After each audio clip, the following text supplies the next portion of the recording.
जनता जिसे चाहे फर्श से अर्श पर पहुंचा दे और जिसे चाहे जमीन पर पटक दे। राजस्थान में हुए अंता बाई इलेक्शन में भी ऐसा ही हुआ। पूरे चुनाव की घोषणा से लेकर वोटिंग तक गलियों, रैलियों, दुकानों पर चलती चुनावी डिस्कशन में एक नारा खूब वायरल रहा, भाया रे भाया खूब खाया।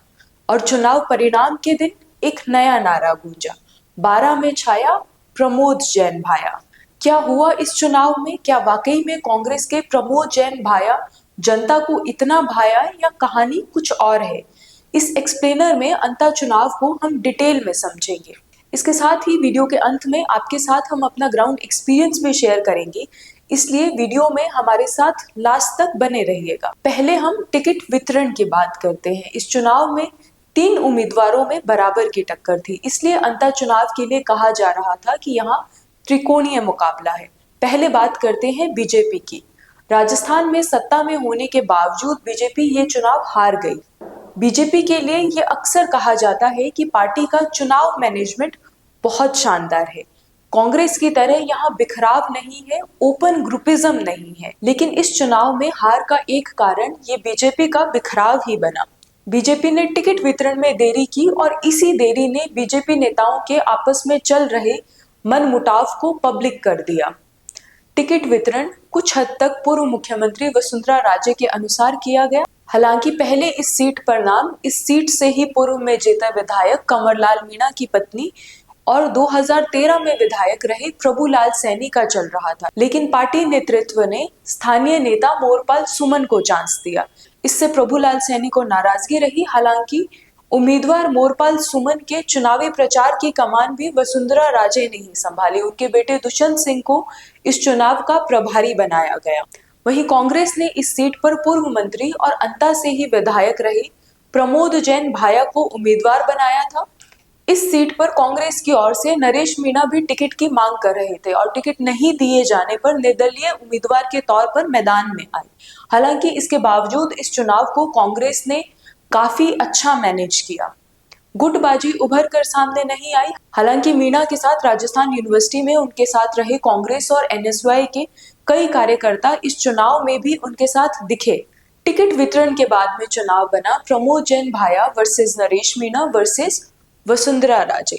यहाँ बीजेपी के उम्मीदवार मोरपाल सुमन एक तरीके से डमी कैंडिडेट ही बनकर रह गए। चुनाव की पूरी कमान पूर्व सीएम वसुंधरा राजे के हाथ में आई और लोग चुनाव में वसुंधरा को ही देख रहे थे, जैसे वही कैंडिडेट की तरह ये इलेक्शन लड़ रही हो। बीजेपी में एकजुटता को दिखाते हुए राजस्थान के सीएम भजनलाल सैनी ने क्षेत्र के बड़े कस्बों अंता और मांगरोल में पूर्व सीएम वसुंधरा राजे के साथ 2 दिन रोड शो किया। इसके बावजूद भी क्षेत्र में ये चर्चा बनी रही कि पूर्व सीएम राजे और सीएम भजनलाल साथ मिलकर नहीं चल रहे हैं। 12 जिले के ही बीजेपी नेता कैबिनेट मंत्री हीरालाल नागर, मदन दिलावर और 7 बार के एमएलए छबड़ा विधायक प्रताप सिंह सिंघवी भी चुनाव मैदान से दूर रहे। यहाँ तक कि छबड़ा विधायक प्रताप सिंह सिंघवी ने तो बीजेपी के राष्ट्रीय अध्यक्ष जेपी नड्डा को पत्र लिखकर शिकायत तक कर दी कि उनके गृह जिले अंता में हुए उपचुनाव में उन्हें उपेक्षा और अपमान झेलना पड़ा। वहीं मीणा बाहुल्य क्षेत्र होने के बावजूद अंता चुनाव में किरोड़ी लाल मीणा भी खासा एक्टिव नहीं दिखे। पूर्व सीएम और वर्तमान सीएम के मंच शेयर करने के बावजूद क्षेत्र में चर्चा बनी रही कि बीजेपी एकजुटता से काम नहीं कर रही है। वहीं कांग्रेस में एक दूसरे के धुर विरोधी कहे जाने वाले गहलोत पायलट भी भाया को जिताने के लिए एक मंच पर आए। निर्दलीय प्रत्याशी नरेश मीणा दोनों पार्टियों पर इस बात को लेकर लगातार हमला कर रहे थे कि उन्हें हराने के लिए दोनों राष्ट्रीय पार्टियों के विरोधी नेता भी एक साथ मंच शेयर कर रहे हैं और एक हो गए हैं। चुनाव प्रचार के दौरान निर्दलीय प्रत्याशी नरेश मीणा जहां दोनों पार्टियों के नेताओं पर भ्रष्टाचार के आरोप लगा रहे थे और क्षेत्र के मुद्दों पर चर्चा कर रहे थे, वहीं चुनाव मुद्दों पर केंद्रित नहीं होने की बजाय जातीय समीकरणों पर ही डिपेंड रहा और पार्टियां भी इसी पर काम कर रही थी।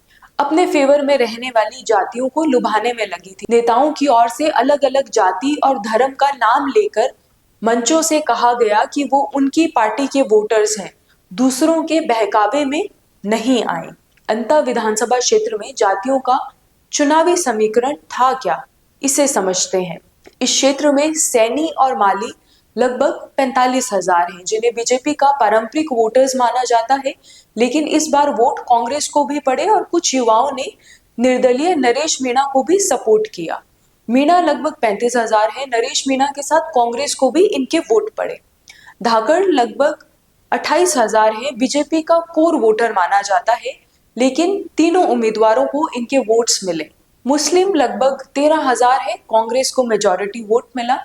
गुर्जर 14,000 है। हाड़ौती में बीजेपी का कोर वोटर माना जाता है, लेकिन कांग्रेस को इनके भी अच्छे वोट्स मिले। ब्राह्मण लगभग 15,000 है। बीजेपी के साथ कांग्रेस के पक्ष में भी लोगों ने अच्छा वोट किया। क्षेत्र में सैनी, माली और मुस्लिम वोटर्स शहरी कस्बों अंता, मांगरोल, सीसवाल में मेजॉरिटी में रहते हैं। आमतौर पर बीजेपी शहरी वोटर्स को इन्फ्लुएंस कर लेती है और कहा जा रहा था कि सैनी और माली बीजेपी के वोटर्स हैं, उन्हीं के साथ जाएंगे। निर्दलीय नरेश मीणा का प्रभाव ग्रामीण क्षेत्र पर अधिक था।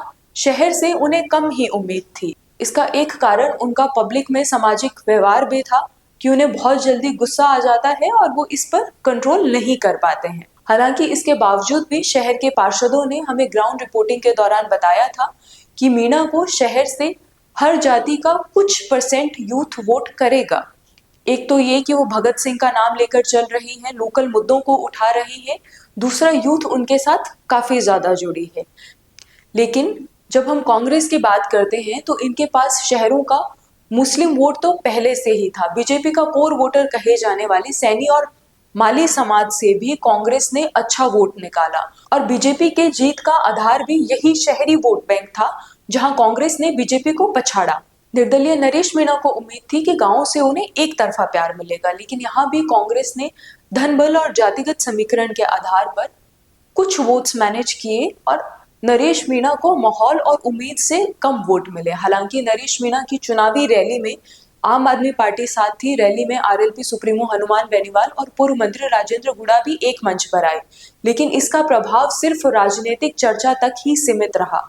ग्राउंड पर वोट्स में तब्दीली देखने को नहीं मिली। वहीं पूर्व सीएम अशोक गहलोत की ओर से सबसे आखिरी में की गई रैली ने भी प्रमोद भाया के प्रचार को सकारात्मक बनाया। बता दें कि अंता सीट राजस्थान के 12 जिले में आती है और ये बाई इलेक्शन इसलिए हुआ था कि यहाँ से बीजेपी के विधायक कंवर लाल मीणा को एसडीएम पर पिस्टल तानने के 20 साल पुराने मामले में कोर्ट की ओर से दोषी ठहराए जाने के बाद उनकी सदन की सदस्यता चली गई थी। सीट खाली होने के बाद में 11 नवंबर को मतदान हुआ और 14 नवंबर को परिणाम घोषित किए गए। इसमें प्रमोद जैन भाया 15,594 वोटों के अंतर से जीते। कांग्रेस के प्रमोद जैन भाया को 69,462, बीजेपी के मोरपाल सुमन को 53,868 और निर्दलीय नरेश मीणा को 53,740 वोट मिले। चुनाव पर बीजेपी के प्रदेशाध्यक्ष ने चुनाव में हार की समीक्षा करने और कमियों में सुधार की बात कही। वहीं कांग्रेस के प्रदेशाध्यक्ष गोविंद सिंह डोटासरा ने कहा, जनता ने आईना दिखा दिया है। 2 साल से कोई काम नहीं हुआ। पर्ची सरकार पूरी तरीके से फेल साबित हुई है। इस बाई इलेक्शन से पहले बीजेपी के विधायक कंवर लाल मीणा थे और प्रदेश में सरकार भी बीजेपी की ही है। उससे पहले 2018 में कांग्रेस के प्रमोद जैन भाया विधायक थे और राज्य की सत्ता भी कांग्रेस के ही हाथों में थी। लेकिन लोगों के मुद्दे 2018 में भी वही थे, साल 2023 में भी वही थे और अभी के उपचुनाव यानी कि 2025 में भी वही रहे। गांवों में अभी तक सड़कें नहीं पहुंची है। अंता विधानसभा क्षेत्र में 3 बड़े शहरी कस्बे हैं, अंता, मांगरोल, सीसवाल, लेकिन यहाँ बस स्टैंड तक नहीं बन पाया है। इन कस्बों को एक दूसरे से और गांवों से जोड़ती सड़कों का बुरा हाल है। रोजाना एक्सीडेंट होते हैं। यहाँ तक कि जो लोग इस चुनाव में चुनाव प्रचार के लिए गए या इसे कवर करने के लिए गए या ये चुनाव को देखने के लिए गए, अगर उन्होंने 4 दिन इस क्षेत्र में बिताए हैं तो उन्हें गाड़ी की सर्विस करवानी पड़ी होगी। वहां गए हर विपक्ष के नेता ने यहाँ की सड़कों को लेकर वीडियोस बनाए कि उनके कितने बुरे हाल हैं। इसके अलावा क्षेत्र में ढंग के स्कूल नहीं है। जहां सीनियर सेकेंडरी स्कूल है वो स्कूल की बिल्डिंग प्राइमरी स्कूल की ही रही है और उन्हें कक्षाओं में अपग्रेड किया गया है, लेकिन बिल्डिंग को अपग्रेड नहीं किया गया है। बारां जिले की जमीन भी खेती के मामले में काफी उपजाऊ है। यहाँ नदियों के अलावा नहर भी है, लेकिन किसान उतने ही पिछड़े हैं। चुनाव के माहौल में भी किसानों की फसलें सड़कों पर थी, खरीद नहीं की जा रही थी। नई फसल की बुवाई के लिए खाद यानी डीएपी नहीं मिल रही थी। इस चुनाव की शुरुआत लोगों के इन मसलों से हुई जरूर थी। लोगों ने नेताओं के सामने अपनी ये मांगे भी रखी थी, लेकिन जैसे जैसे वोटिंग के दिन नजदीक आए और नेताओं ने कमान संभाली, चुनाव जातियों तक ही सीमित रह गया। कई लोगों का कहना था कि मीणा लोग उन पर दादागिरी करेंगे, इसलिए वे नहीं चाहते कि निर्दलीय नरेश मीणा चुनाव जीते। माली समाज के लोगों का कहना था 2.5 साल में काम तो नहीं हुआ, लेकिन बीजेपी प्रत्याशी उनकी जाति से है तो उन्हें एकजुट होना ही चाहिए। वहीं मुस्लिमों का कहना था कि वो तो हमेशा से कांग्रेस के वोटर्स रहे हैं तो उन्हीं के साथ जाएंगे। उम्मीदवार कौन है, क्या काम किया है, भविष्य में अंतर क्षेत्र के लिए क्या रोड मैप होगा, ये सब बातें वोटिंग के दिन तक गायब ही कर दी गई थी। तो आप खुद सोचिए, जब वोट दिया ही जाति और धर्म देखकर है तो नेताजी से सवाल कैसे पूछा जाएगा, और क्या सवाल पूछेंगे जब आपकी समस्याएं और विकास चुनावी मुद्दा था ही नहीं। क्यों बारां जिले के लोगों की जरूरत ये बनी है कि उनके बच्चों की शादी कोई समाज सेवक करवाए और उसके आधार पर उनसे वोट भी मांग ले। ये सब सवाल हैं जिस पर जनता को सोचना चाहिए, और हर छोटे बड़े चुनाव के बाद में एक छोटा सा एनालिसिस तो जरूर ही करना चाहिए।